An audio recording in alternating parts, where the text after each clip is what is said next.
Tripods are prevalent in everything from hunting to precision long-range shooting. But if you ask most people how to use a tripod to mount a rifle, they're only going to answer with a couple different ways. But today I've got a trick for you that I want to show you.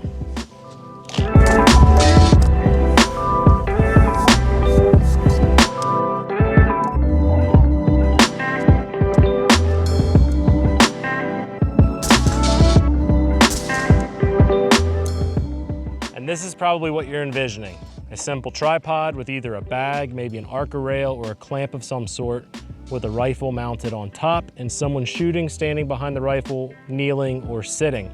But today, I brought a second tripod and I'm gonna show you guys a hack that I learned at a Haley Strategic D5 Precision course that absolutely changed my life.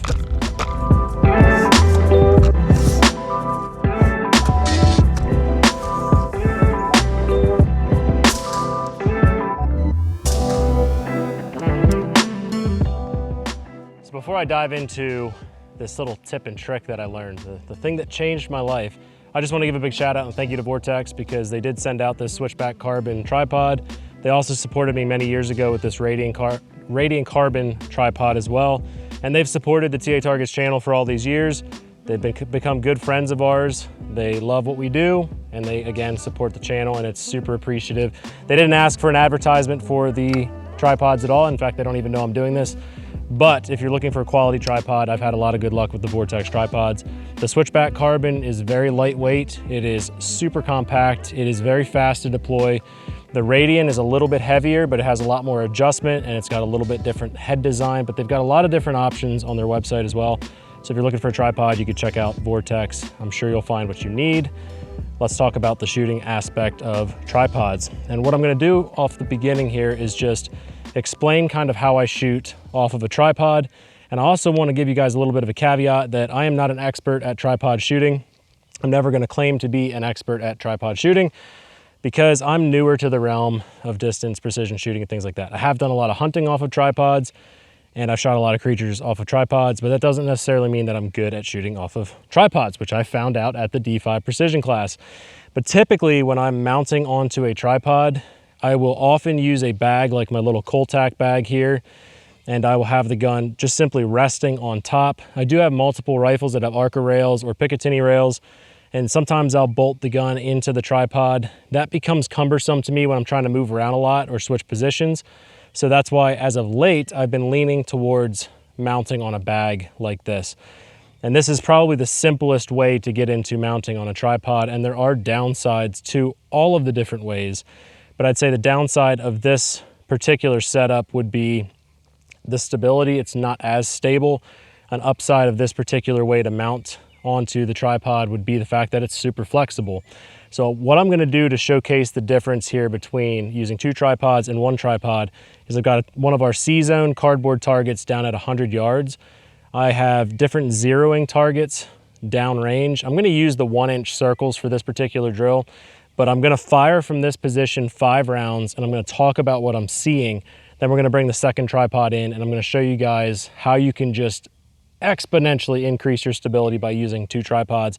And at the end, I'll kind of wrap out why you shouldn't just think of this as using two tripods. This is also teaching you something that you can use even when you only have one tripod. And I know that might be confusing, but I'll explain it at the end of the video. So for now, I'm gonna get squared up behind the gun. My target is downrange at 100 yards. I've already checked that the elevation of my tripod is good, and Rob down at the D5 Precision course taught us a neat little trick that if you set your fist out at basically level with your chest, you can establish generally the height of the tripod very quickly. So I'm gonna get behind the gun, we're gonna fire 5 rounds on a 1-inch circle.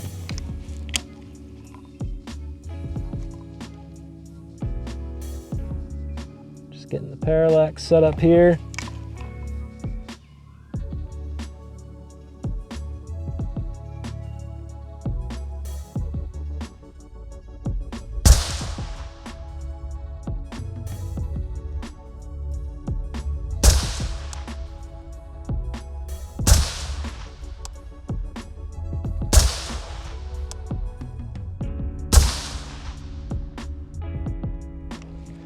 So what I'm experiencing there is the reticle jumping all over the place. It is very difficult to get very stable when just having a bag, a tripod, or a flat plate or something like that. So already, if you envision whenever you're trying to freehold a rifle, this is a little bit better than that, but I can feel the instability just because I have no rear support. And that's the biggest struggle with me shooting off of just a tripod alone. The gun does not have any support back here. Now there's lots of tips and tricks of using slings and different straps. You can also gain some stability by having a clamp on the front of the gun, because then the gun can't necessarily move around as freely. So again, understand I'm not the expert, but I'm just sharing something that I've learned. But if you're on a budget and you're trying to shoot off a tripod, you might find yourself in a situation like this, really getting frustrated when it's really hard to land impact, even at distances like 100 yards. So I'm gonna grab another magazine, I'm gonna get the second tripod, we're gonna do this again with the second support. So now what we're gonna do is take this second tripod. As you can see, I have it fully extended. The key here is you're gonna actually be bringing this tripod up against your stock, and then you're wrapping your hand around your stock just like you would with a sandbag to be able to add or decrease pressure on the gun, to raise it, lower it, pull it left or right. The one caveat, or the one key, the one trick that we were taught at the class though, is when you're bringing the tripod in, pull it towards yourself. If you push it away from yourself, the legs collapse. So then you end up actually creating an unstable platform that if you move anymore, it's gonna just collapse on you. So we just kind of open it up, we bring it all the way in up against the stock, and then we're able to take our hand, wrap around that tripod. I gotta adjust a little bit more here. And now we can gain some substantial rearward support. And if I need to adjust it to the left, I'm just gonna move the tripod, pull it a little more this way. And now I'm gonna do the same thing, guys. I'm gonna fire 5 rounds on a 1-inch circle, now with having some rear support on the gun, and then we'll go down range and look at the results. And I'm hoping that it shows you just how much more capable you can become by using our heads and our tools in a little bit of an unconventional way.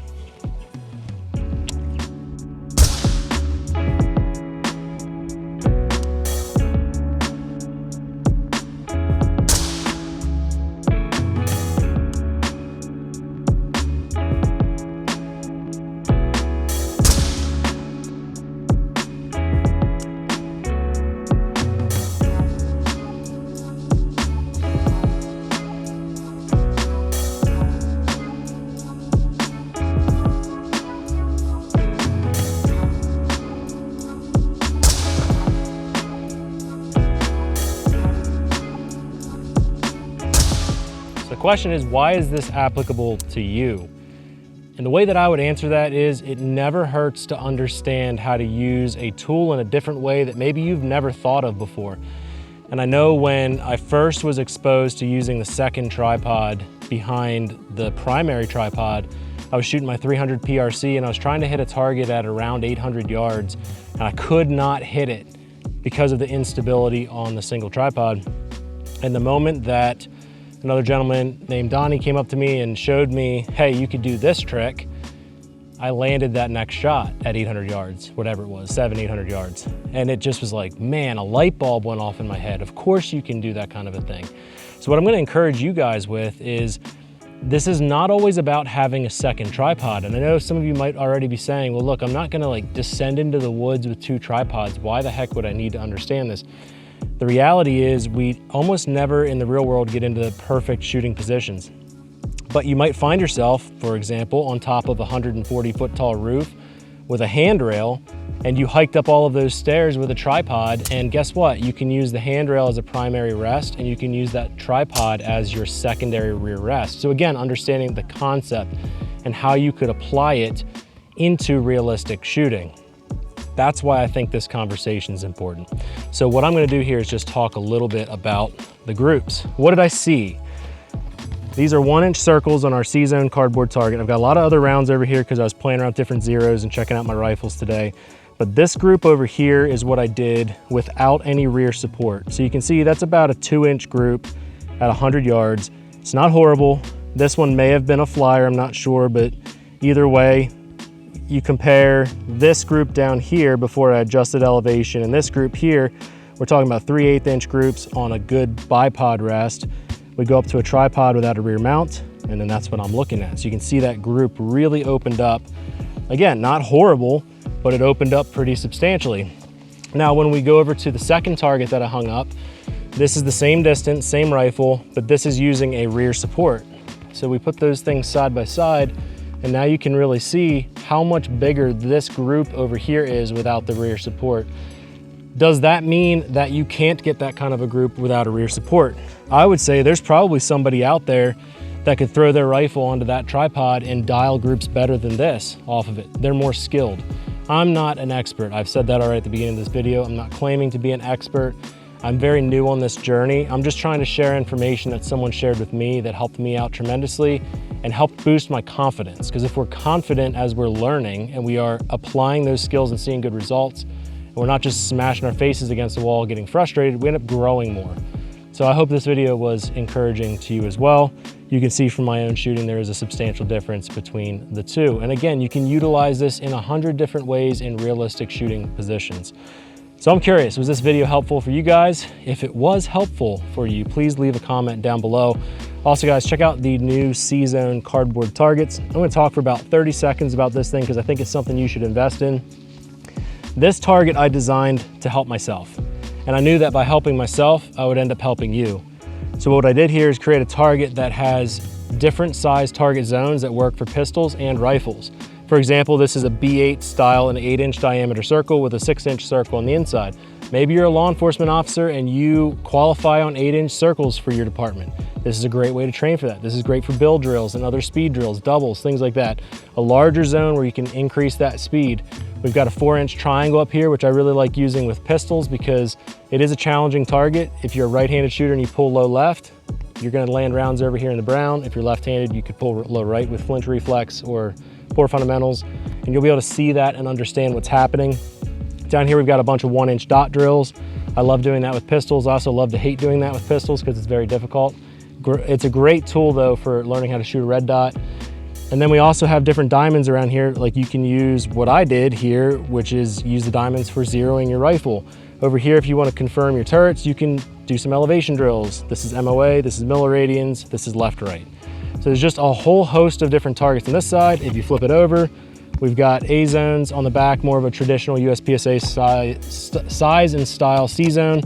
Great if you're trying to train more competitive courses of fire and things like that. But this target is now available. It's very inexpensive. It's very high quality. It's something I'm proud to bring to market. So if you find this helpful and you want to support the channel, this is a phenomenal way to do it. You can work drills like I did in this video, work any fundamentals with any of your shooting platforms. And that's enough of that, guys. I appreciate you. I hope that the video was helpful. Stay well, leave a comment, like, subscribe, share the video. See y'all in the next one.